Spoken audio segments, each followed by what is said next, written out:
Hey guys, it's Alyssa, the hopeless romantic redhead. And I'm Danielle, the whodunit detective. And welcome to Main Character Syndrome. If you feel like you are the main character in your life, you are in the right place. Danielle, we need a drink for this episode. Cheers. Cheers. We are talking chapter 41 to the end of Onyx Storm by Rebecca Yarros. You just committed a sin. You can't cheers and not drink. Oh, I did. I'm sorry. But yeah, we're ready to jump into kind of part 2 of our Onyx Storm because so much happened in this book. We're kind of trying to break it down for you and just give you a full recap. So if you were confused, you know what happened and who's who. And now we're in part 2 and we're trying to go through the last part of the book. Yeah, this one really hurts. That's why we got some drinks. If you were with us for the first part, we went through our character index, a little summary about what happened, and then chapters 1 through 40. We did a deep dive, so go back. Here's another spoiler alert. I think this goes without saying. If you have not read Fourth Wing, Iron Flame, Onyx Storm by Rebecca Yarros, get out of here. What are you doing? We're going to say every single spoiler you can imagine, give our theories, and just wow moments, favorite moments in this episode. So do not listen to it if you do not want to know exactly what happens in Onyx Storm. Yeah. Read the book. It is so good. If you are watching the episode, you need to look right now. Look at all my tabs. These are all my thoughts and my feelings. And you know what? Shout out to Alyssa because honestly, I told her, I was like, okay, let's work out of the same rundown for this episode. And because sometimes we like to put our own thoughts in our own documents. I was like, let's work out of the same one. And that way we're kind of a little bit more organized. Yeah. And Alyssa sent me last night. It was kind of late. I was like, oh, she's going to wait until the last minute to send me this rundown. And then sends it to me, 26 pages long. I gasped. I was like, what? And then I looked through it, and this girl wrote the most incredible notes for every single chapter in this book. So big shout out to Alyssa. Thank you. I had some time on my hands. I was like, wow, I enjoyed reading this book, and you took it to the next level, and you were ready to study. I don't know if you can tell, this is my favorite book of the series so far. Huh. I think it was the most eventful, I think, for me, because I loved all the adventure and the things that we got. So, yeah, once again, major spoilers for Onyx Storm. This is part 2, chapter 41 to 65, plus all of our thoughts, feelings, and emotions. All right, starting with chapter 41. So, we're getting back, and Violet and Riddick just found the Irids, or the Irids found them. Irids found them, yeah. So the Irids revealed that there are hundreds of them in their den. It's not just the ones that showed up at the beach. So when Darna then is like, let me tell you the story of how I bonded Violet and how I grew into the dragon I am now. She's so proud. She is so proud. She's like, I'm awesome. Yeah, I had so much fun. And the Irids are just appalled by her violent nature because they are a peaceful race. They blame Violet and say she failed Andarna. And they also point out that Andarna handed this human, meaning Violet, something far more dangerous to wield than lightning. So that makes me think when we go up to chapter 50 and we find out Violet's second signet, it's gotta be more than dream walking. Okay, literally, I texted you and I was like, dream walking? Yeah. I was Seems underwhelming. Yeah, I was like, I'm definitely underwhelmed right now, but I know that there has to be something more. It has to be bigger than what I'm thinking. So I'm excited for the next book to see how this is used. But yeah, I was a little underwhelmed at first. That's why I was like, it's gotta be more. Yeah. So then we get to chapter 42. Irids not impressed. They reject Andarna. And let me tell you, this is I wanted to cry. I did too. I felt so bad for Andarna. I was so sad, so disappointed. So she's rejected for her violent ways. They stress their disappointment in humankind for not figuring stuff out. And after they left. Yeah, they're like, we gave you 600 years to figure this out and become a peaceful race, and you guys are violent. So they say that there is no cure for Venin, and Leothin, who's one of the Irids, is there, and while others leave, he kind of stays because he wants to hear Violet out. He thinks that there could be more to this story and is kind of understanding.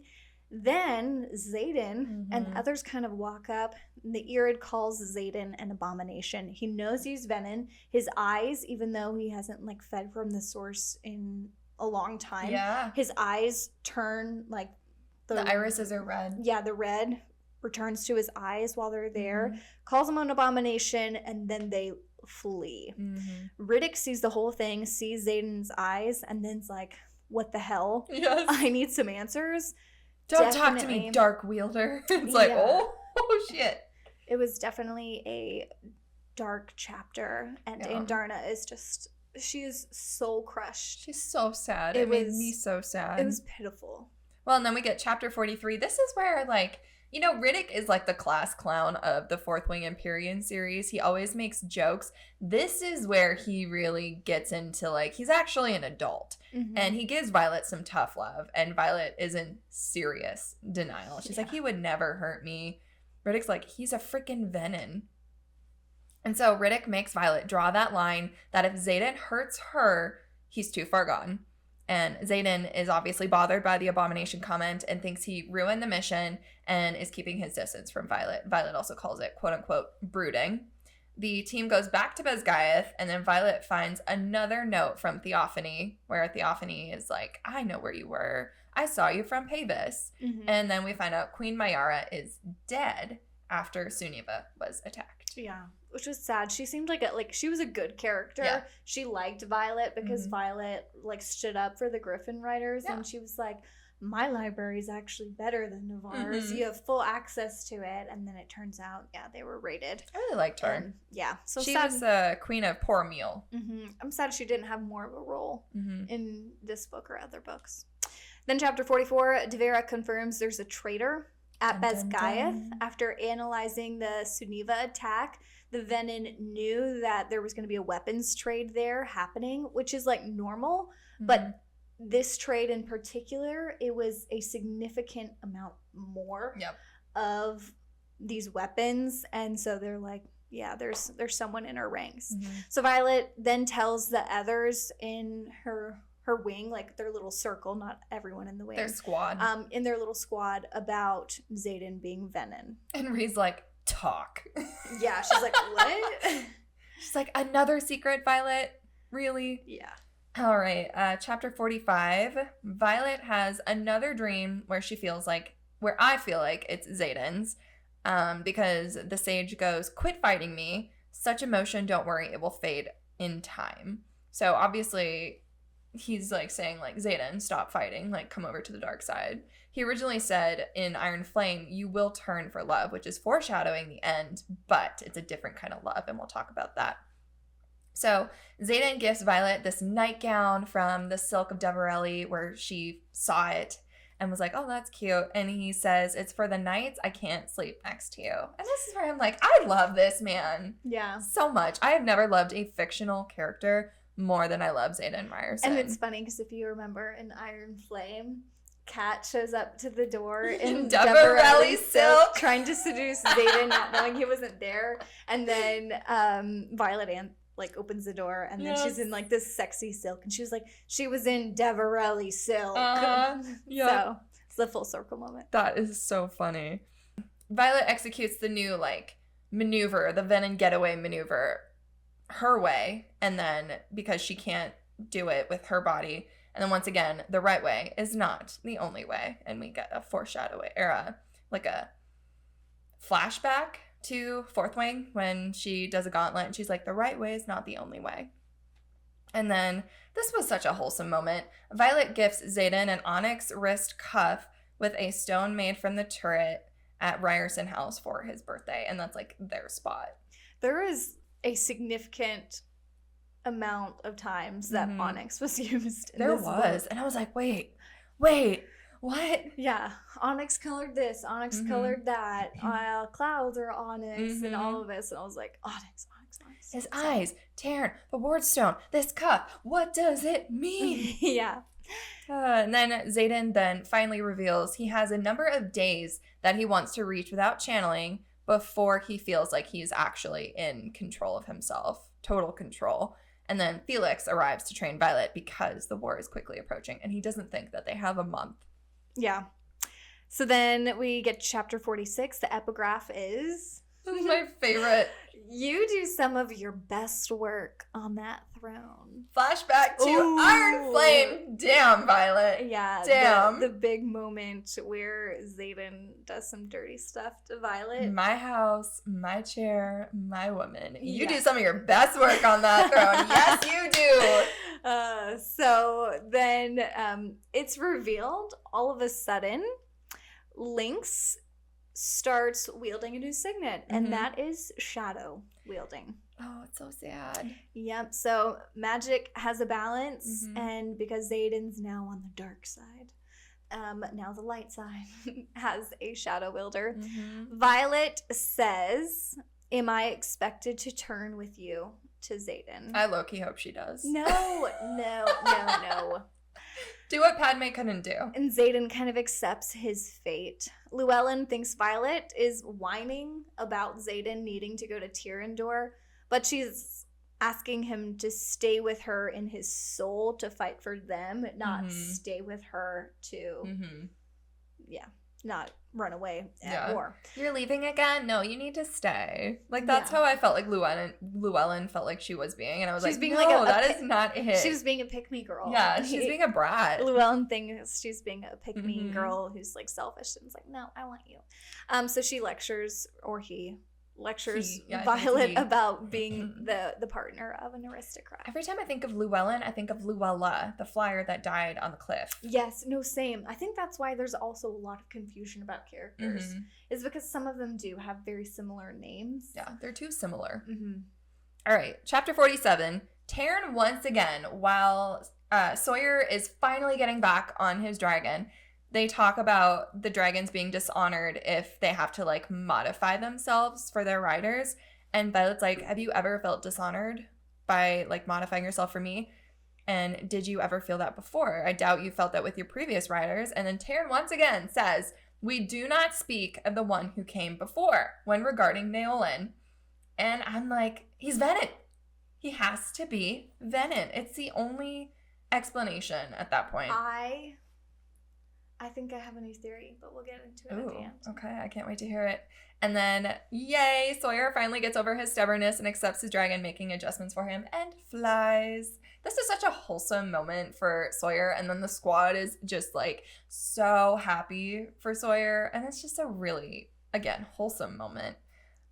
And then the squad goes to Eratia for rune training, and Brennan reveals that he knows Xaden is Venin, and that Xaden is still fighting. Mentions the spot where Xaden channeled and how he wants to mend that spot that they haven't done yet. So I'm wondering if that might be the key. Yeah. I'd say in what I've seen recently, Rebecca Yarros has always pushed, I'd say, for diversity in this series. But I'd say in this latest press tour for Onyx Storm, it was definitely talked about a bit more. You can see it more in this book. And I love also that she said in at one of her tours recently, she was like, Xaden's not white. No, he's a person of color. Please stop thinking he's white, because he's not. But he's not like dark black either. He is tawny brown skin, which is like super uber tan. Like a very like a light skin almost. But like I think of him as like an Arab or Arabian or Egyptian color. Yeah. Like not black, but he's a person of color. Yeah. And Rebecca Yarros is like, that is my stipulation for this show. Xaden is not white. Yeah. And you can see also diversity in here where Sawyer lost his leg. And I love that he has this big comeback, like he can still do this. And like it was something that he had to overcome. It was hard. But there's a lot of disability inclusion in this series. Jasinia's deaf. We have Sawyer who lost his leg. Jasinia's deaf? Yeah, she signs. I thought she just signed because that's what scribes do. I thought so too, but then they were out in the open and she still sign language. Interesting. She still uses sign language, but Yeah, they're out and like Justinia's like waiting for Violet when her and Imogen are running, and she still uses sign language. Interesting. And I've never. I just thought seen it was her a talk. scribe rule. Could be, but Markham, he talks.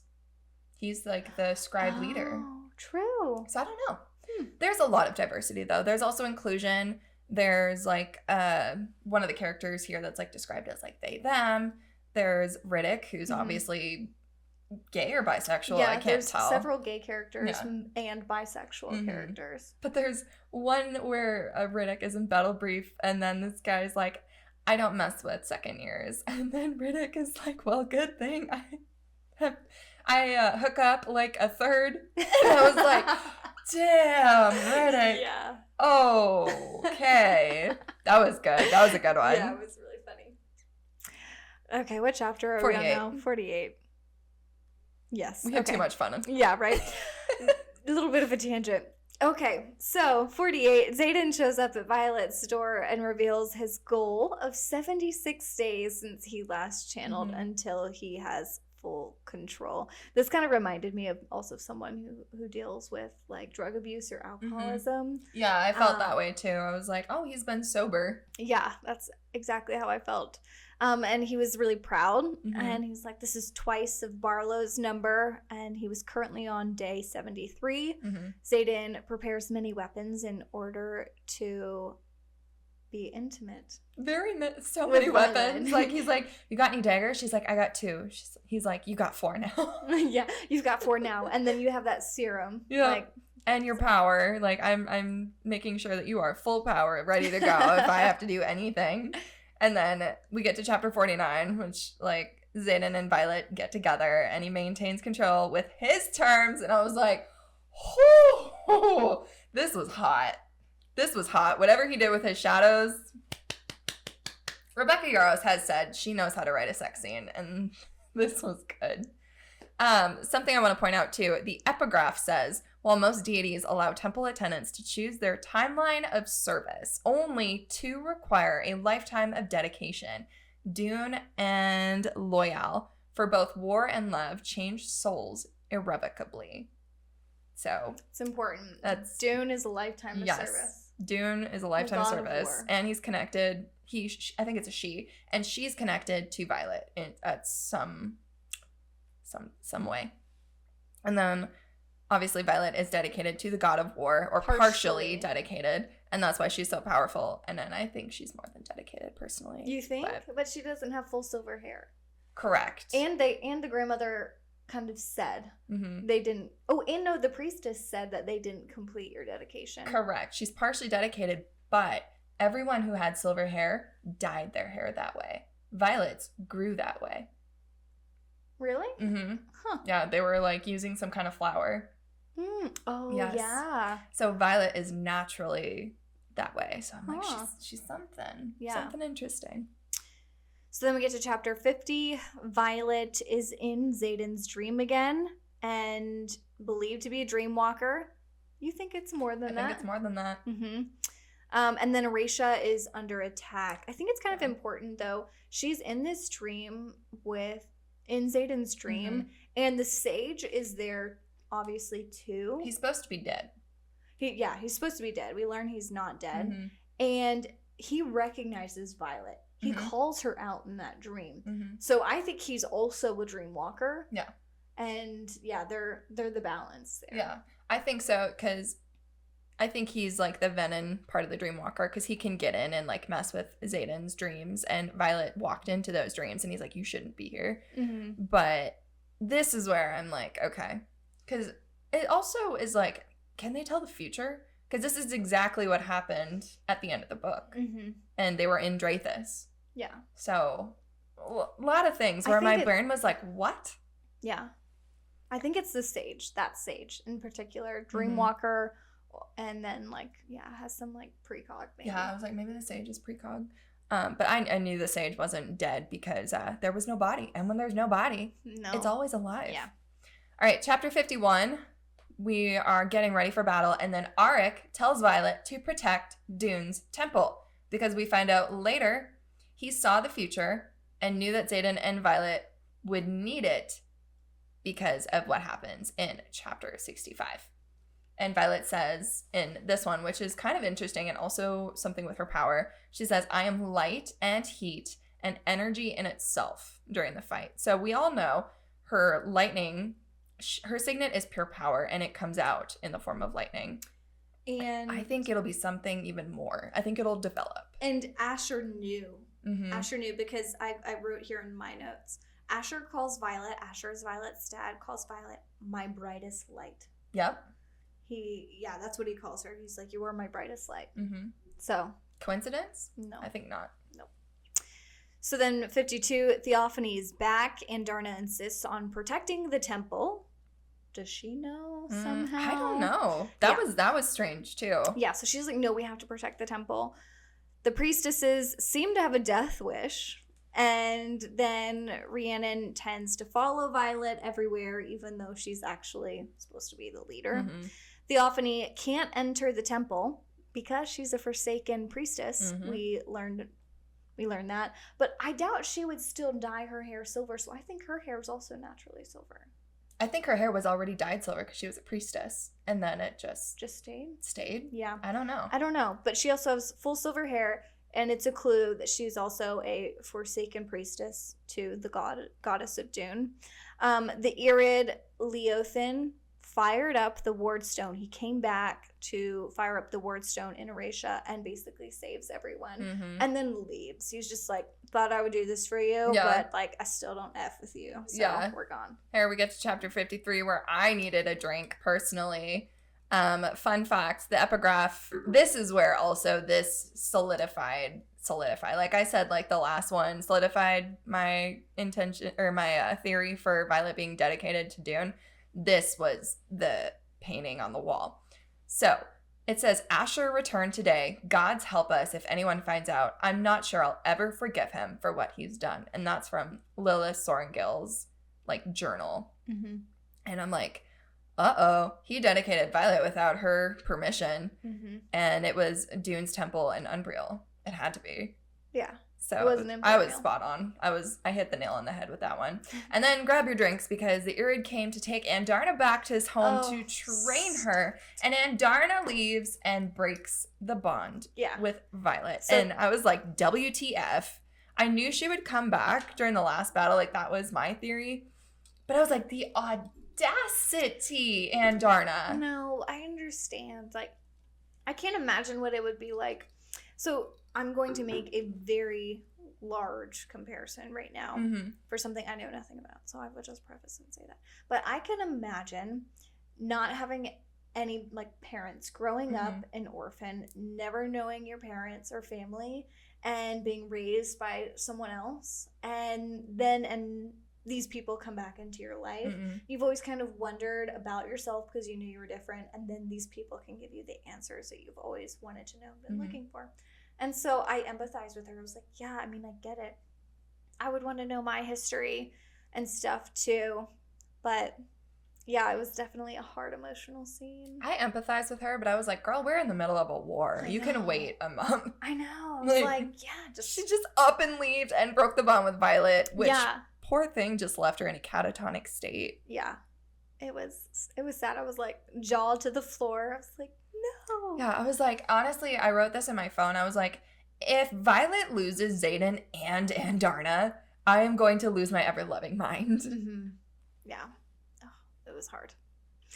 So then, chapter 54, Violet is very sad and hollow for many days after losing Andarna. Violet says, other than Niara, we are all we have left, talking to Mira and Brennan, referencing their family.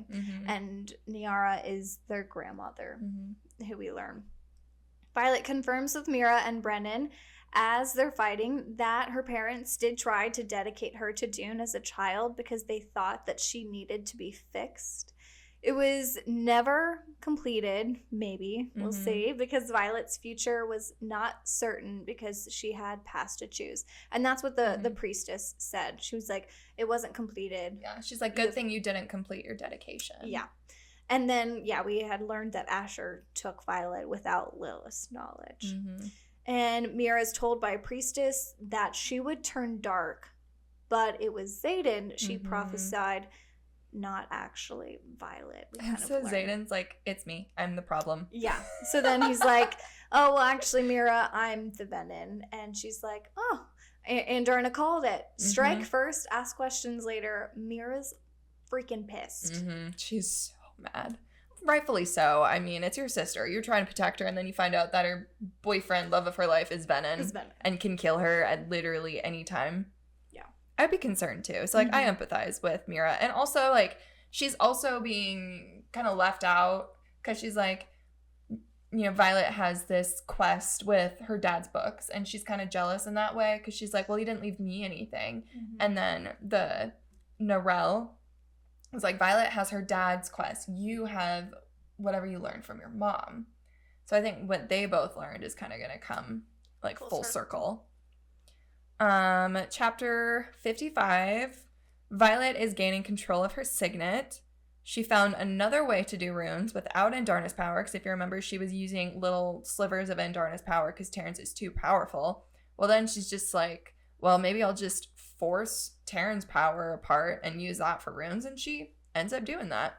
And then it turns out that Xaden has been preparing Bodhi to be his last resort to take over Tyrrendor if he falls to the venom, and Bodhi is not happy. Yeah, he's like, Bodhi's forced to kind of go to the back. He's like, no, you need to be safe, like you're the heir and stuff, and yeah, Bodhi doesn't like that. Bodhi's like not happy at all. So then Xaden has another nightmare. Violet manipulates it to get him out. This is apparently when the sage recognizes her and calls her the Dreamwalker. So I think he's one too, the sage. Mira is then taken by Theophany in Drathis. She's captured. Yep. And she wants Violet, and she wants Jack, his brother. Yeah. Wants your brother. Yeah. And so he's like, why does he want Bodhi? Yeah. Why do they want Xaden's Bodhi? brother, but they want not Bodhi, it's Jack. And then we get to chapter 57, like in the middle of all that, Brennan and Violet come up with a plan.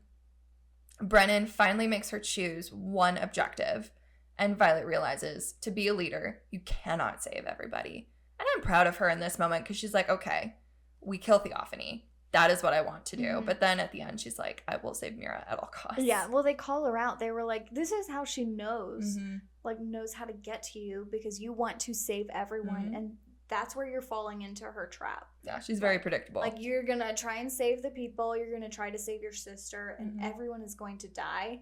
And then also, it is Bezgaeth Navarre, General Melgren's like, oh, I've seen the end of this battle. You guys lose. Yep. We're not coming to help you because you're going to lose. Yep. And they're like, what? Weird. Jack called it. He's like, you know, you have a weakness. You always want to help people. And Violet's like, I always have a soft spot for like wounded animals. So then Brennan and Violet come up with a plan. Brennan makes her choose one objective, and Violet realizes to be a leader, you can't save everyone. Yep, that's chapter 57. I don't know if we already did We're that. on 58. Maybe I commented. Okay, so I guess I've had too much to drink. It happens. We need it. We need it for this episode. Chapter 58. Auric flies south away from the fight, and we're like, what the hell? You're running away? Violet arrives in Drathis with Brennan to save Mira. Garrick has Jack Barlow in the chest. The Rivestead chest that Takaris had in Iron Flame. I thought it exploded, but I guess it did not. So maybe they made another one. He has them in the chest, which holds the venom kind of up so they can't feed. And then Theophany slits Mira's throat right in front of Violet. I thought she was dead. I know. I was like, oh, this is going to be the death that really hurts. Yep. Chapter 59, Theophany tries to kill Jack Barlow after slitting Mira's throat, so she, like, throws a dagger at him. So it also goes, what does he know that she doesn't want him to tell? Because he obviously knows something. Sloane then gives Violet a package that Auric said Violet will need, and that's where I'm like, he's a seer. He knows what's going to happen. Brennan then saves Mira with the help of Sloane siphoning Dane's powers. This is where I'm like, go Dane. All right, you're not bad. You have a redemption arc in this book. Then we find out, after Sloane siphons Brennan, the lack of scars where she siphoned him is brought up because Brennan has a scar on his palm, a rune-shaped palm, from when the same thing happened with Naolin. And this is where my theory comes in. Mm-hmm. Is Brennan venom? The theory that's going around is that Brennan is no better than a wyvern. Like, Naolin brought him back. And he's, like, animated like a wyvern. Oh, but why would he have a scar on his palm? I don't know. So that's why I'm like, I think Brennan is venom. Maybe. Or maybe he's venom and healed himself. That's possible, somehow. Too. I think Naolin pulled from the source to heal Brennan. Brennan somehow has that rune. I don't know what that rune is for. I think that'll come in book 4 or 5. Mm-hmm. But Naolin has to be venom. But I think Brennan ended up saving himself by pulling from the source. Do you think he killed Naolin? And it killed Naolin. Oh, that's a good one too. Yeah. So that's my theory. Yep. Is Brennan's actually the venom who killed Naolin, not Naolin being venom. And then Bodhi fights with Xaden about not wanting Tyrandor or lead in his stead, and Xaden asks Bodhi to stay with Violet while he goes to fight closer to the city. Okay, then chapter 60. Taryn takes off to bring Tiny to safety, leaving Violet and Bodhi to deal with Theophany. Theophany is revealed to be actually a weather wielder, not a lightning wielder, but she is a very strong one, likely stronger than Violet's mother, who was also a weather wielder. So it kind of goes full circle there. She seems to know Lilith. It seems like they had history. Is she Lilith's sister? Yeah, I don't know. You she said might that. Be related. Like, is she Violet's aunt? Like, she said that they had history. That'd be interesting. Violet has to rely on others to do their jobs while she does hers, and she has to distract Theophany. I'm proud of Violet because she didn't just like go into the city and like go head on into battle. Like she did what she was supposed to do. Here's where it kind of gets really fun. So we start getting like different point of views. I don't know what came out of this one though. This was chapter 61. We get Rhianna's point of view. All I see really is just like Fierg is just sassy as like Sigale and Taryn, but as Danielle would say, I don't know if this was necessary. I didn't seem like I got a lot of knowledge from it. It was cool. It's to have fun. A different narrator and see what was going on in other places in the battle, but I was like, it was short and it was fun. I didn't really see like the importance of it though. Yeah. I though liked chapter 62. Nope, actually it was chapter 63, but you'll get to that. Oh, that too. So 62, Violet outsmarts Theophany when Theophany starts draining the ground. Sigale comes to the rescue and picks Violet up and takes her to Taryn. And, well, really throws her to Taryn. Yeah, throws her to Taryn. She's, like, free falling, like, oh, am I gonna die? Violet notices Cure, Bodhi's dragon, is out in the fray when he's supposed to stay safe because he's Xaden's heir, so he's actually out there still fighting. Violet's a badass once again, and she ends up striking dozens of wyvern. Chapter 63, Imogen's point of view. This one was really fun. I really enjoyed this one. Ghislaine, her dragon, is so funny. Yeah. Imogen then reveals she has a second signet, which is rock and earth wielding. Dane is kind of like, WTF, I just saw Garrick like disappear into thin air, and now you just turned this shield into rock. And it's important to note that Imogen being a rock wielder, Sawyer said literally in like chapter 6 or something of the book, was like there hasn't been a rock or earth wielder ever. Yeah. Like I can't remember ever there being a rock or earth wielder when talking about the Wardstone. Which would make sense because they're not known. They're not revealed. They don't know about them. This is where I felt another PTSD here from Liam's death. So Quinn dies. She's a side character, but I teared up at this one, even though she's not a main character. Like, her "it's been a good one" is kind of the same as like "it's been an honor" for me, and I'm just like so sad. Yeah, it was Imogen's best friend. She was like, she's my family. Yeah. And yeah. And then she's like, I love you. And she's like, I love you too. And she's like, tell my girlfriend I love her as well. And like, we were going to get married, but it's not gonna happen anymore. No. It's like, oh, damn. Pour one out for Quinn, man. Yeah. And then, of course, Garrick is the one that finds her in that state. And he, like, gets her back to Erasia. I think Garrick and Imogen need to hook up. Even Ghislaine says, though. She's been in love with him. Yeah. Even Ghislaine says so. She's like, you always say this, but you never do anything about this. Yeah. And so they're back at Eratia. Garrick is too burned out to wield any more distance, so it cannot be him in chapter 65. But I disagree. I think it is him in chapter 65. He was so burned out he was about to die. He had to pull from the source. Ooh, we'll talk about it. Chapter 64. Auric's signet is revealed to be precog. Holy cow. Shocker. He can see the future. Honestly, yeah, that one was, I didn't see that coming. That surprised you. I knew it was coming. Violet loses her dagger, but Auric gave her another one that's ceremonial and blessed and actually made up of the Dune Temple stone. Mm-hmm. And the priestess says, only those touched by the gods should wield their wrath. I pray to her that she need not use it to avoid reacquainting herself with the other who carries her favor. Her path is still not set. Violet she has to be favored by Dune. Yeah. And I think that's that theory. Mm-hmm. Xaden covers the land in an onyx storm. There's where we see the title. Giving Violet the perfect opportunity to strike Theophany with the dagger, and she dies because she used the priestess's dagger. Mm-hmm. And she can't enter the temple anymore, so the dagger's stone kills her. Violet sends one last I love you to Xaden down the bond. She's like, she can tell. She's like, this is the end. Mm-hmm. This is so much power. This is not natural power. She's like, I know what he did. Yeah. So she's like, he's gone. Yeah. Oh, chapter 65. Get ready. So this is where Xaden was fighting in the city, but he seems to have been forced to come to this canyon valley summoned by the sage who is not dead. His name is Berwyn. And Xaden could not refuse, leaving his defenses, his friends, and the city of civilians. They are trapped, and they basically hurt Sigale. Sigale is like in this net, same thing as Taryn in the last last chapter. But yeah, then it's revealed that Panchek is revealed to be the traitor. So before his dragon is stabbed, Panchek says, I'm the only one who can give you access to your son. And then Berwyn says, I have another. What the hell does that mean? I know, I'm like, is Panchek Venin? I assumed in that moment that he was a Venin, but I don't think you thought he was a Venin. No, because he killed his dragon, and then that would kill Panchek. Yeah. Because Panchek still has his dragon. So I was like, what the hell? Yeah. And then here's another thing.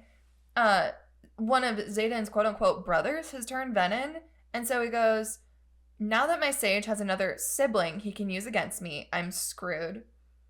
I glanced past Berwyn, past Sigale, and the Venin to my new brother and the unconscious dragon lying in the valley beyond the canyon, guarded by 7 wyvern. How could he do this? Choose this after watching me stumble and fall over the last 5 months. How could he willingly walk the path I've fought like hell to leave? He's the last person I ever would have expected to turn, and yet here we are. Is it Bodhi? Is it Brennan? Is it Garrick? I think it's Garrick. I think Brennan was a Venin. I think maybe he is, or maybe was potentially, but I definitely think it's Garrick. I think he was burnt out and was dying, and it was the only way to save himself. I don't know. I don't think it's Garrick because he was with Imogen, and he has to end up with Imogen in the next book. But then he goes missing. That's true. At the end, they say that he's one of the missing. So yeah. I'm like, so is Bodhi though. Is he? Because he's not in chapter 66. They don't say his name. They don't. I wonder. You say it's Garrick. I say it's Bodhi. Yeah. We'll see. We'll see. We'll go head to head with that one. The reason I think it's Bodhi is because Bodhi was constantly saying, like, you need to be safe. You need to be here. And then I think when it came to fight, he defied Xaden's orders, obviously. When Xaden went to go see the sage, he followed him. And I think Bodhi pulled from the source to try to save Xaden. This is where I'm like, I have a million questions after this ending. I'm sure we'll see some more details when we finish our read through. Yeah. Oh, it'll come back to us after like my 4th or 5th reread. I'll be like, oh, there it is. Then here is something I needed to drink like a bottle of wine after this part. Xaden channels to save Sigale, throwing the land into darkness. The sage had said that he would turn for love, and we all thought it was for Violet. Turns out it's for Sigale and then coincidentally Violet at the same time. Yeah. So, but before giving every piece of himself to the dark, he hears Violet's "I love you," and he wants to hold on to that thread of warmth before he locks out his emotions. And I'm just like, I'm dying emotionally right now. Like, I am so sad.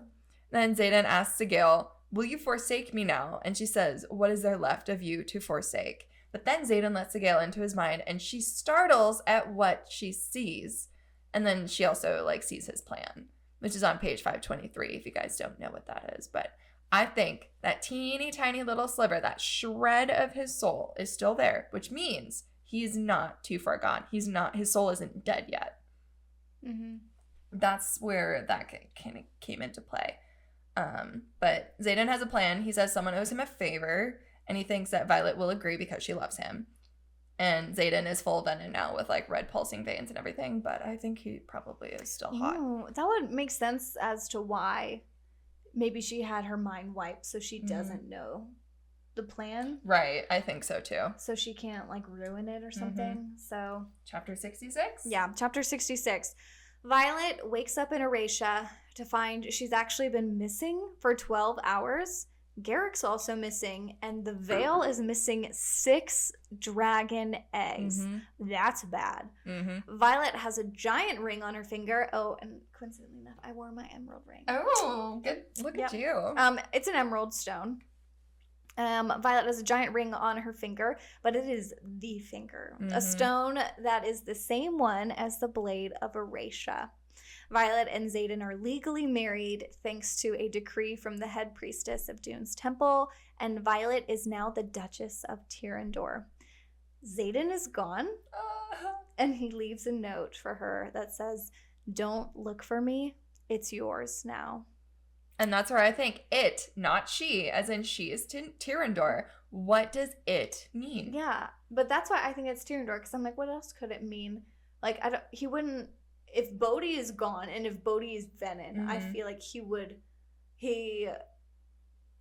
definitely mean, like, it's yours now. That's where I think Bodhi is Venom, because Bodhi would have been next in line. That's a fair Now point. Violet is. Yeah, that's fair. That's super fair.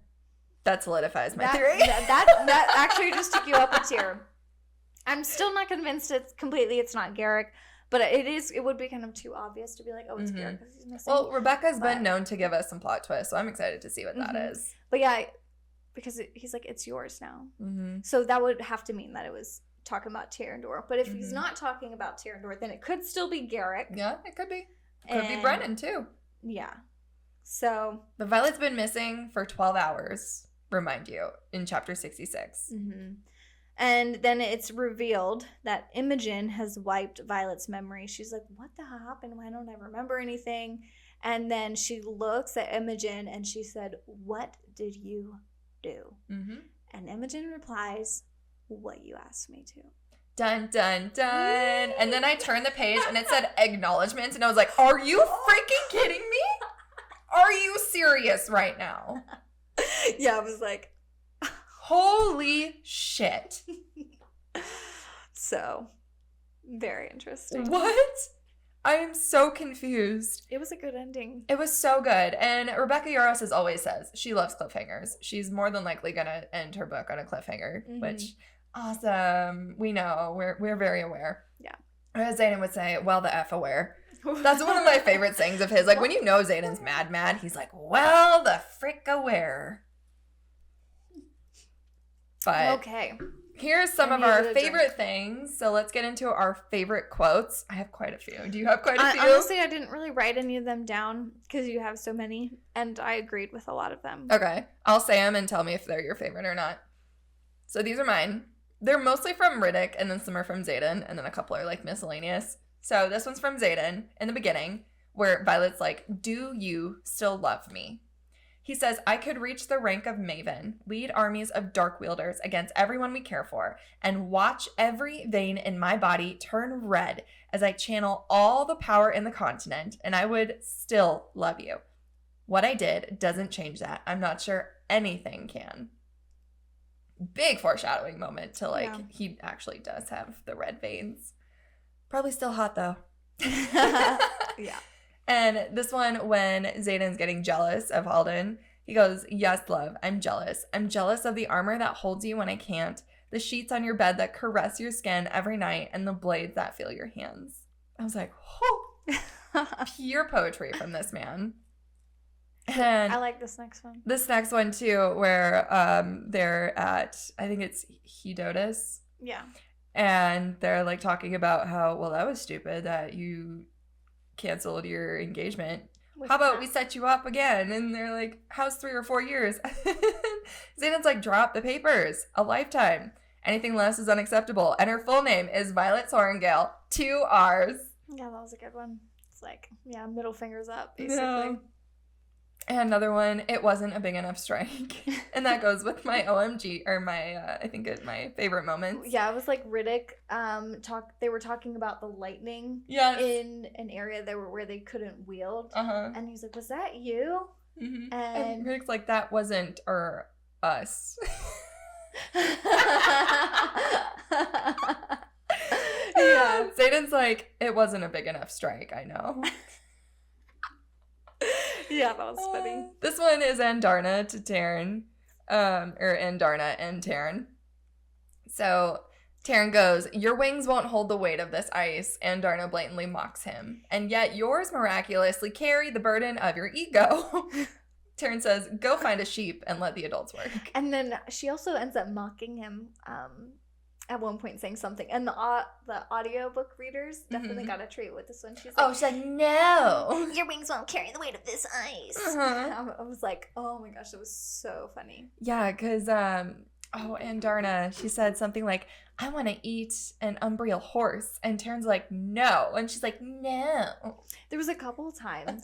I'm pretty sure it was also had to do something about with the weight of this ice. Oh, yeah. It's literally this one. Andarna blatantly mocks him. Oh, yeah. So right before he had said that. Your wings won't hold the weight of this ice. Yeah. It was hysterical. Rebecca Soler, you did Kiss. So good with this book. I loved your narration. So if you're watching this, hi, you're amazing.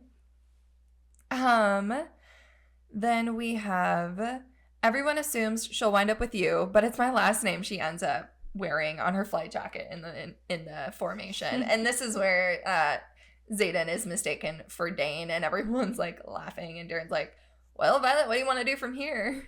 That was my favorite quote, was when the old woman was like, it's like, oh, Asher described you perfectly, Dane Atos. Yes, that was my favorite. I was like, oh my gosh, I'm completely dead right now. Yep. This one is Lilith Sorrengail's in her journal, or a letter to Asher. It was unsent. It was an unsent letter. And she goes, help her, my love. I'm afraid our daughter has atrocious taste in men. And then Mira says, oh, good, because books will keep her safe. And then, of course, Xaden, while Violet is having a ball telling everybody off in the scenario, he goes, have fun eating them alive. Good quotes. Yes, they're all very good. I need most of them on a t-shirt. All right, here we go. Favorite moments from Onyx Storm. Both of us have. Obviously, Norel mistaking Xaden for Dane, and Mira absolutely dying. Yeah. Rebecca Soler. Literally favorite moment. Yes, and the audiobook readers, again, got a treat because Rebecca Soler actually, like, acted it out in that moment, like, had Mira dying laughing. It was amazing. Obviously, anything with Riddick, some of my favorite moments was that strike wasn't, us. And then when he's punching that cook and he's like, I hate sewing, because he ruined his flight jacket. He goes, I kept the inside thoughts inside. Yep. And then when Xaden and Violet break the table in their heavy, hot moment, he goes, you two totally broke it, didn't you? And this one was in Battle Brief, I think, and he's talking to Imogen and Garrick, and he's like, stop flirting and hook up already. Xaden's so not a professor moment. Anytime Violet was a badass, but one of my top tier moments with her was when she told Markham off and was like, you have the credibility of a drunkard and the integrity of a rat. And then Xaden telling Ados off, because Ados is like, you can't say that to an officer, you're under my command. And then Xaden's like, Ados is something where, like, you can't say that. And Xaden's like, that you're an a-hole? Absolutely. And insulting you isn't against the code of conduct. I checked. And he holds up the middle finger. Yes. And then, obviously, when Aura died, that was one of Oh, wait, no. my favorite moments. When Aura died, yeah. When I take it back, Zayden didn't hold up his middle finger. He just holds up his finger. Oh, yes. Being like, I know this. Right, I know this. When Aura died, yeah. Yeah, and then Jealous Zayden had me feral. Let's get 3 things straight. And then Dane getting slapped as his gift was pretty good. That was pretty good. Okay, if you have listened for a while, if you listened to our old Fourth Wing and Iron Flame episodes, I don't hate Dane. I did in Fourth Wing. Jury was still out in Iron Flame, like part 2, and now I'm like, okay, he redeemed himself, but I still really enjoyed him getting slapped. It was pretty funny. I was like, okay, I mean, he did deserve a slap. Yeah. He's made some mistakes. But even Rebecca Yarros was like, why does everyone hate Dane? I would have laughed if Riddick got slapped too. I just think the gift of a slap is so funny. I would like to see Zayden slap too. I know. Just, like, anyone slap. Everyone gets a slap. I think Riddick deserved the slap at that point. It's like, he's always the troublemaker. So my favorite parts, obviously, Zayden mistaken for Dane, was really happy, actually, to just be taken off of Navarre. Mm-hmm. I was looking forward to this book because I knew they were going to go to the Isle Kingdoms, and I was excited to be taken to a new location, and really new locations, going to several different islands. Yeah, lots of them. So their journey through the islands, I mean, it was difficult.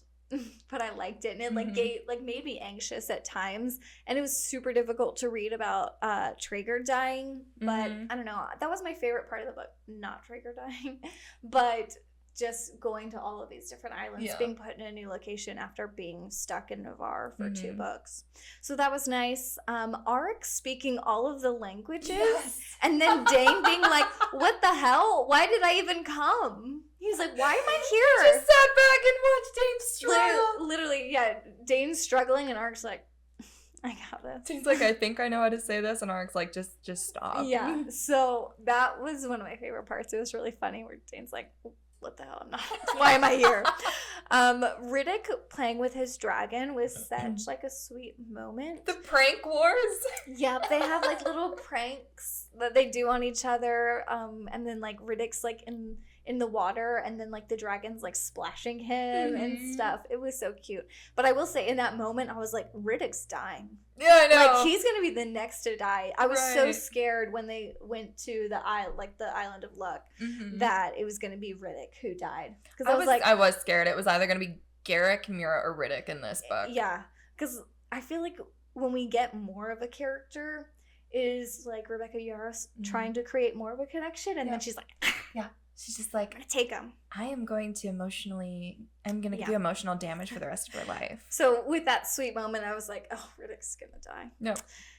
And then it was Traeger. I really liked Imogen's chapter. It was really cool to see her connection with her dragon. And then I also was like, oh, now she has to be the one that's going to be killed. And I was going to be literally devastated. Imogen is definitely one of my favorite characters in this book. She's good. And so I was like, well, I'm going to be in tears, sobbing. Which, I mean, Quinn's death, like, made me really sad. And I maybe, like, teared up a little bit. And I was like, oh, just because I had to read that scene a couple times because I was like, wait, did Imogen just kill Quinn? And then I found out that it was a Venon's dagger in Quinn, and I was like, oh, thank God, because, like, that would have been dumb, number 1, and then 2, like, so devastating for Imogen. Yeah, so her chapter was one of my favorites as well, even though Quinn died. But Ghislaine was fun. I loved seeing, like, her inner monologue. Yeah. All right, OMG moments, and I'm like, holy shit. Okay, the tornado scene. I was like, what the hell is going on? Yeah. Taryn cannot die. Violet's, like, hanging off this cliff, and then Garrett comes out of absolutely nowhere. I still don't understand how you don't see a tornado coming. I think it's on it. It would make sense now that the weather wielder just, like, it manifested out of nowhere. Yeah. But, like, still, I feel like even if it popped up right in front of you, you're still like, that's a tornado. Maybe. I don't know how fast they can manifest. I texted you about it. I was like, I don't understand, like, if they're supposed to be fast, I know it's not like light speed fast. Yeah. I was like, how can they not like go away? Right. And also, like, I mean, are we talking about an EF0? I'm a meteorologist, so like I know some terms. I'm gonna say EF5. Yeah, I'm like, it would have to be like an EF4, EF5 for the dragons to really be able to like not fly out of it if they're so strong. Anyways, I'm going into some deeper detail. No, that tornado scene, I was like, holy shit. Yeah, and then Tan almost dying. Yeah, Taryn almost dying. I was like, you cannot, Rebecca. I refuse. I will riot at dawn if you kill Taryn. Yeah. And then, obviously, another OMG moment when Aura set Grady on fire. I still giggle at that. It was funny. Not on my bingo card for Onyx Storm 2025. No. Talia, Zayden's mom, having another family and seeing it break Zayden's heart. Yeah, and Zayden being sad panda. That was so sad. That was one of mine too. All of a sudden, I was like, Zayden? Mom? I was like, whoa. Yeah. Potentially Bodhi turning Venom, being Zayden's brother. That was like, okay, whoa. Panchak being the traitor. I thought it was Colonel Atos, General Atos. I still think it is. 100% thought it was Atos because he was the worst. I still think he's at least feminine. Maybe that would be too obvious. Zayden and Violet being married, it's giving, plug your ears, TOG, where's my wife energy, except it's going to be like, where's my husband? The many times Rebecca Yarros teased us with the main character deaths, so Garrick, Taryn, Riddick, Mira, I thought at least one of them was going to die, and then we had a side character, 2 side characters, 3 side characters. We had Grady, Aura, and Traeger, and she just kept teasing us with like all of these potential deaths, and then none of them were like significant. But then she says, and she's been saying on Good Morning America that book 4 we are going to lose somebody that we love. Yeah. So I'm sad. My wow moments was definitely the Irids showing up and then shunning Andarna. I was like, what the hell? Oh, yeah, and Darna breaking the bond. That was another WTF moment, more than an OMG moment. Yeah. Arik being a precog, that was surprising to me. There were signs. Yep, there were definitely signs. There were. The marriage, obviously, as well. Zayden's mom. And then also, so what surprised me, but I was like, I mean, magic has a balance, was someone else becoming a shadow wielder. Yeah, I didn't see that coming. I was like, oh, wow. Yeah, I guess that makes sense. That solidified Zayden's fate for me. I was like, God damn it, we're going to lose him in Onyx Storm. Yeah. So then also Violet being a dreamwalker, that was a bit surprising to me. I wasn't really quite sure what her signet would be. But yeah, it just not disappointed me. It was just underwhelming at first. I was like, okay. But I know bigger things are going to happen with that. Violet being partially dedicated to Dune, the god of war. I was like, oh, wow. Okay. And then the Queen of Pormil dying. Oh, really? Yeah, that was surprising to me. That was just random all of a sudden. That, we were introduced to this character for a couple of chapters. I'm like, oh, she seems interesting. And then all of a sudden she's dead. I was like, okay. And then Imogen being a rock wielder. Yeah, that was out of left field. I'm interested to go back to the first and second book now and see if there were any other signs. I know. And now I have to go back and be like, okay, what was Bodhi's second signet? Yeah. Where can I see if Garrick was a wind wielder? Yeah, right? I feel like Garrick being a wind wielder maybe was used once before. Or no. I'm thinking of Bodhi counter. Oh, his counter signet. Doing the counter signet for someone who was a wind wielder or something. Oh, maybe. But, so that was a bit of a surprise to me. And then, like I mentioned before, so you're saying I can't think of a rock or earth wielder in our history. And that was a quote from the book. Yep. Many of the rarest and strongest signets are popping up. And that means that the major war. The war's already ongoing now, but the major war is approaching. Yeah. I think we're going to get little mini battles in book 4, and then the big end war is going to happen in book 5. Well, it said the 6 strongest and like rare signets or something like either have never popped up altogether, or the last time that they were all of those signets at once was during the war. Maybe her friends are 6 and Violet's the 1. Oh, she's not a dragon, but something fun to think about. All right, let's talk about theories we got right. I am excited for this because I knew it. Xaden turned full venom to save someone he loved. However, I didn't know that it was going to be Sigil. I thought it was going to be Violet, and it evidently turned out to be Violet as well, but it was mainly Sigil. Yeah. Garrick being a distance wielder, called that one. The marked ones having a second signet, because I knew Liam wielded ice at the end of Fourth Wing, and I was like, that can't be a plot hole. Rebecca wouldn't just plop that in there for shits and gigs. Like, it's gotta have a purpose. She let us believe that it was an editing error for 2 years because she never said anything. Well, this is why. It wasn't a plot hole.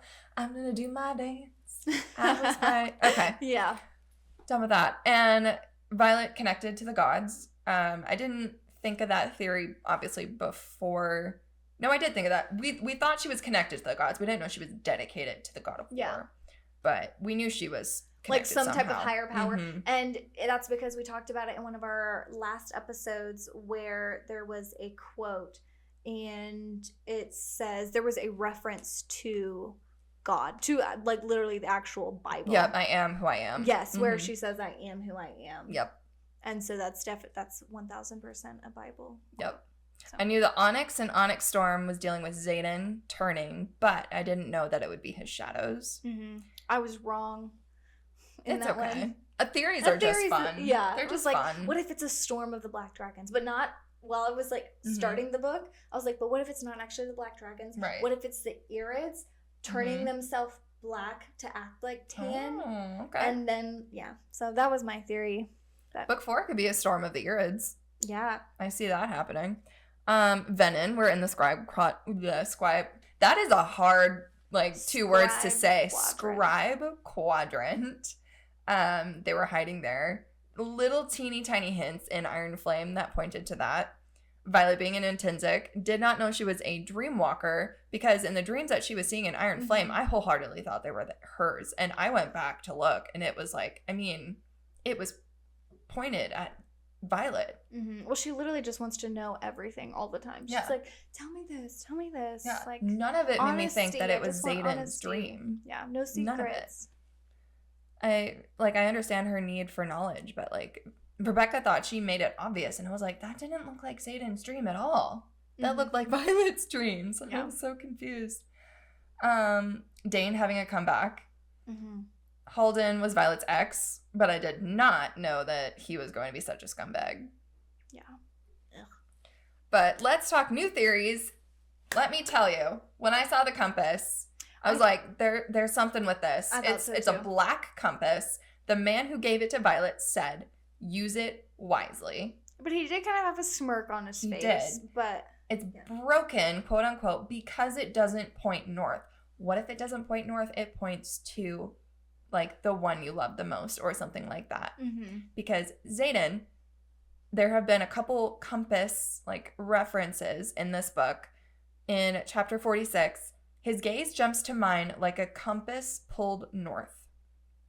And then when Xaden is doing his like Venin transformation and he goes towards Violet, he goes, I stream up the cliffside, fall back at the magic that burns to the touch, and surge north. And that's where Violet's like, I love you. And so I'm like, the compass. The compass is the reason that either Violet finds Xaden again, or like that has something to do with her finding the cure. That's a good theory. Yeah. I was like, that compass isn't just plopped there for no reason. No, I knew when they handed it to her, I was like, no, this is going to be important. Even though technically it's supposed to be she luckily pulled that. They didn't just naturally give it to her because she pulled the card that had the compass on it, but fate. The god of luck's on her side. Fate, prophecies, I mean, it's all magic. Violet being dedicated to Dune, the god of war, more like Dune being like a part of Violet, maybe. That's my new theory. The brother is Bodhi. Daniel wonders if it's Garrick. I think it's Bodhi. Who else in leadership is a traitor? I think it's Atos. It would be too obvious, but I would love if it was Atos because I want him to die a painful death. Jack knows something, obviously, or Theophany wouldn't have tried to kill him. Theophany had a history with Lilith. The it in Xaden's letter is not Tyrandor. That is always described as she, as I've said before. Mm-hmm. I think it is something else, whether that's his dad's sword that might have like magical entity or something like that, or is it a piece of his soul? Or now that like, is it the ring, the emerald in it? Maybe that's super important. Mm-hmm. Because why was that sword or that dagger? I can't remember which one it came from. Both. The blade of Eratia looked like the sword of Tyrandor. Okay, so maybe that emerald is super important in it, and that's why he gave her that, but maybe kept the sword. Maybe. Because remember, and he was also going to, but he was going to give it away potentially. That's true assumption, but I don't know. See, that's where I'm like, the only reason I say this is because it's described as it. And Tyrandor is always described as she or her. So I'm like, what is it? What is it? Questions. Xaden is not completely gone. He still has that teeny tiny little shred of his soul that loves Violet. And Jack said once you lose all your pieces, the soul dies and cannot be revived. But Xaden is not fully gone because he still has that teeny tiny little shred. But the Irids said that he's gone. Yeah. Or that, like, once you turn venom, like, there's no soul. Yeah. Nothing can be healed. But he has a teeny tiny, because he still loves Violet. And you're not supposed to feel any emotion at all when you're a venom. Yeah. So, questions. The next book will take us to the Barrens. Yeah, we've kind of been foreshadowed that Venom go to the Barrens. So I think that Xaden's going to be taken to the Barrens, and that's where Violet's going to find him. Yeah. Xaden is endgame. Rebecca Yarros has said, like, there's no story without Xaden. She doesn't, like, love triangles. And so I'm like, okay. She's like, it doesn't mean that it's not going to hurt. Like, we're going to make them work for it. But it seems like they're endgame. What if Violet has to kill Xaden to save him? Somehow. And, like, save them. Like, what if she has to, like, stick a dagger through his heart to get his soul? Well, he's always said that she's going to be the death of him. So, multiple times. Auric becomes this is yours, I think. Auric becomes a general in the far future or next in line for the throne instead of Halden. I would see that. Yeah. I would love to see that. Definitely at least the new general, because he's now definitely stronger than Melgren. Yep. You know, Precog beats, like, Battlecog. Yeah, I think he'll one-up Melgren for sure. But I'm also like, but will Halden die? And I hope so. And then look at me, I'm just hoping every character dies. And then him take over as the king of Navarre. I can see that. Yeah. And then you also talked about this one. And then, I mentioned it already, Asher calling Violet my brightest light. So I think there's definitely something bigger and different about her. I still don't want to rule out kind of that sun theory that we talked about in prior episodes. Especially when she said, like, I am energy and hot and light. And I was like, interesting. And that theory about Irids pulling from the air and not the ground. That it turns out maybe that regular dragons, the six breeds, pull from the ground. Or power from the sun. Like Irids, iridescent. And so, Irids pull from the sun. So, something to think about. All right, overall review. I give this a 6 out of 5 stars. I had so much fun with this book. Obviously, look at the tabs. Yeah. Look at all my tabs. I wholly enjoyed this one. Violet redeemed herself from Iron Flame. She was one of my favorites in the book. So was Riddick. I absolutely enjoyed all of his commentary. Dame also redeemed himself. I have a ton of questions that, I answered a lot of questions, but then I just had a million more. So that's usually how Rebecca Yarros goes in her books.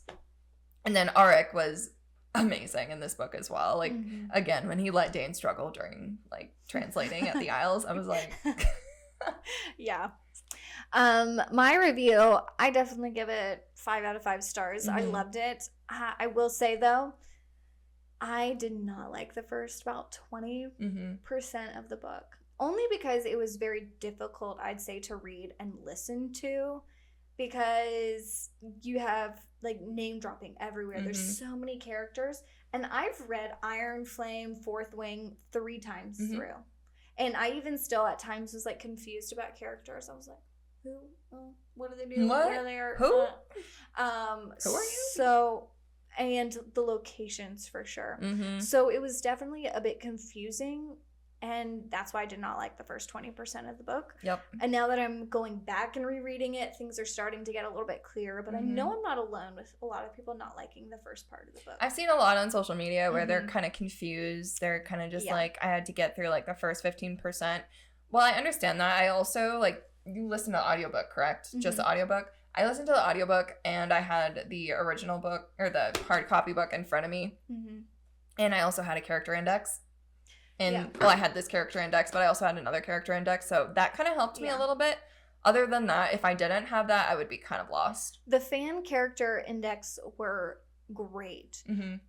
I think that needed to be in the book. There's a small one in the book, but I'm like, when you're throwing so many characters out, I mean, there needs to be a larger index about some of these characters, or at least more than what was in there. But as an audiobook reader, we don't get that. My book never came in from Amazon.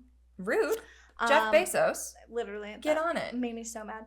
So I didn't have that to look at, but I even saw some comments of people being like, I was listening to the audiobook and I was like, oh, maybe I'm just not focused enough. And so then I opened up the actual book and was like, maybe I'm just dumb. Yeah. And I was like, oh my gosh, I feel that. I literally feel that. But the second time around reading it, things are starting to be clearer. And now that I know what happens, things are a bit clearer. But it was just a lot, the first 20%. But the rest was great. Loved it. Loved going to the other kingdoms. I loved Violet in this book. Her character 1,000 times better than Fourth Wing and Iron Flame, especially Iron Flame. She was so strong in this book as a character. She was not whiny. I was so tired. Not a pick-me girl. Not the pick-me. Not like, tell me everything. Just like, and she just had so much character development. Her and Zayden actually had communication in this book. I was like, good for you guys. Was literally completely over that. If there was any more like bad communication between them, I was just gonna put the book down. I was so tired of it. So, but that wasn't in here, so that was great. I mentioned the ridiculous amount of characters. I liked that Dane had to come back because I never fully hated Dane. You know, I was pissed off at him. I'm still Rebecca had a point, okay? She said, stop hating on Dane. She says he's a 21-year-old kid who trusted his dad. Obviously, that trust was misplaced. But then, he infiltrated her privacy, but so did Zayden, and you didn't mind that. Yeah. And she goes, is it because he's hot? And it's like, yes. Yes, it is. But Dane is also described as very hot. He is, too. So, like, okay, fair, Rebecca. I get it. Zayden, it did break her privacy. And then Mira also is like so protective over Violet in the beginning too. So I was like, she had a point there too, because she's like, if you're a person with chronic illness, you're constantly having people tell you to sit down. And so I can understand that. So Rebecca kind of opened my eyes. I was like, okay, fine. I still am not sure that Dane won't do something stupid in the future to repair the relationship between him and his dad. 100%. I'm like, 100%. That scares me. I'm like, oh, Dane, please don't. Your dad sucks. Dane wants to achieve. He wants to go above and beyond. And I don't think he can stand that his dad, like, doesn't think of him as a son anymore. Yeah, I think that's soul crushing for him. I'm glad we met the Irids, but I'm also glad that the solution wasn't resolved immediately with them. So now we get another book. But, so yeah, I'm glad that we met them, and it wasn't like, oh, we just never found them. It's like, oh, no, we met them, and they hate us. Yeah. So that was cool. We also forgot to mention that Andarna came back. Oh, yeah. Andarna did come back. She came back to save Violet from Theophany, like, towards the end of the book. But, so I want to know what she learned from Leothan. Yeah, and she wasn't gone for very long. No, like a couple weeks, maybe. Yeah, so it seems like she came back, you know. Which I knew she would, because I was like, she'll probably come in the final battle and, like, save Violet from, like, impending doom, and she did. Yeah. So that was kind of fun to see. And she probably has her own, like, agenda for that. She's like, I'm going to go, I want to learn about myself and my family, but I'm also going to get the answers that we need. So, kind of a double agent. I like that Zayden was not too sappy in this book. He was, like, very sad, which was a bit depressing. It was very. But I'm glad that I don't know, I didn't like in the last book, he was like, oh, Violet, I love you. He had some good lines in this book. Yeah. Had me kicking my feet like a little schoolgirl. I found it interesting that a lot of main characters in the other books were not main characters in this book, like Rhiannon and Jacinia. So yeah, they were kind of on the back burner a bit. I just found that interesting. Didn't hate it. I didn't like it, but it was just different. Kat getting over Xaden and Violet being together. I liked that.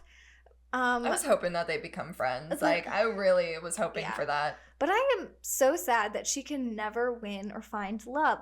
I don't hate Kat. I actually really like her. I really like her character. I love her. So I'm like, Rebecca, do you hate her? Like, why do you make her life miserable? Like, she finds a new love and she's like, I'm happy. And then Rebecca's like, kill him. Yep. And so that was sad. It was. Like, Kat finally found happiness and she's like, nope. Yeah. Not today. So, yeah, she's going to be broken for a while. But it was good. Great book. I'm excited to continue to finish it again. It was an amazing book. Unfortunately, we had to wait a year and 2 months to read it in 3 days. 2 to 3 days. Mine was 2. I think yours was 3. Yeah, I was like, I'm trying to finish this so fast so we can get ready for this podcast. But unfortunately, Rebecca Yarros has not started Onyx Storm yet. It is plotted, so all the books are plotted. After Onyx Storm? Yes, after Onyx Storm, book 4 and 5. So she hasn't started book 4 yet. She has plotted them because she needs them for the TV show. But she has not started them, and it'll probably be longer than this wait was. And so, like, some people are like, it's looking like 2027. Drown your sorrow. Well, we won't know what happened. I had plenty of time to reread everything, and I bet you can add some more notes to this. Oh, 100%. And we have other things to look forward to. I think the graphic audio of this book comes out in a few months, so that's exciting. I will dive back into this world in a few months, so it won't be too sad. And I also have a ton of other books to read. And we're getting into Throne of Glass in the next couple of months, and we're going to start doing some episodes about that series. So be ready to read those. Yep. Or if you have read them and just want to dive back into them, we'll be talking about that. Well, and of course, on this podcast, we're always going to have book recommendations for you to get out of this book hangover. Go to different worlds, try some different genres. We've got it all. So, I love a good murder mystery. Absolutely, and we'll get back into that. And follow us on social media. Please let us know your thoughts, feelings, and emotions of Onyx Storm, any of your theories. We would love to hear it. For now, to the readers who listen, we'll see you later. Bye, everyone. Cheers.